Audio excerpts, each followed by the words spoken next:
back again.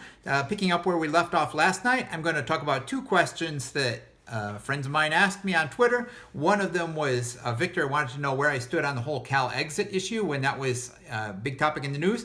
And I think I may come back to this and look at it a little more in depth later if anybody's interested, if Victor still wants to know more. And also the first question from Ali Switzer, my favorite YA book by an author named Allison, which curiously ties into a much more serious vlog that was put up today by Catherine Liu. And I will try to put a link at the end of this video and maybe down in the doobly-doo, because that's well worth watching. It's very beautiful and also very thought-provoking.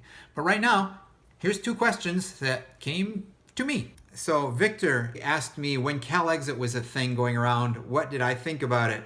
CALEXIT, for those of you who don't recognize the expression, is similar to Brexit, when Britain was getting out of the European Union and there was a motion or an idea that California could leave the United States. I found the idea somewhat appealing, but it's completely unrealistic, so I never spent a lot of energy consumed with what might be the ramifications or the implications of what would happen if that were to occur, because it's just not going to happen. My gut feeling is that, hey, we'd be fine. It's the rest of the country has more to lose losing California than California would lose from the rest of the country. Of course, we would lose an awful lot too. I'm grateful that we are a part of the United States, but if they didn't want us, that'd be okay. We can build that wall along our eastern border and we'll be just fine. But don't really want it to happen.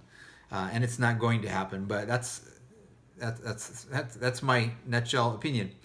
Allie gave me a number of questions, a couple of which sounded really off the wall at first that I think will be suitable for full vlogs. One of which, I already had planned to make a full vlog on this, except that I plan to put it on my other latent channel, the Steve Reads about books. She asked me my favorite YA novel by an author named Allison, and she said it was okay if that was spelled Allison or Alllyson, and it's neither of those. My favorite one, at least right now, very much so, is by an author named Allison, who was born Alison, but she goes by Allie Benjamin, and it is The Thing About Jellyfish. And I might be pressing it to call this YA. It's almost a middle grade fiction, which comes before YA, but this is one of my favorite categories, I think, of books, in that it's a middle grade acceptable book that really holds a lot of appeal for young adults and even adults. Love this book. My daughter Mickey read it first and she recommended it to me.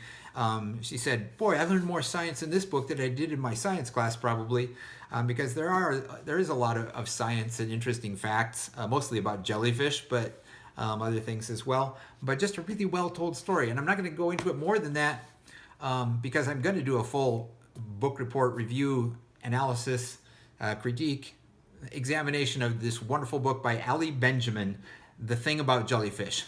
That would be it. I highly recommend anybody go read it if you haven't read it. That's one question she asked.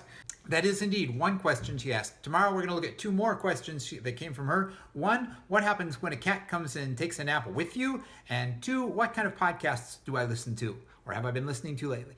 That's tomorrow. Tune in again. Till then, don't forget to be awesome, and I will talk to you again soon, hopefully.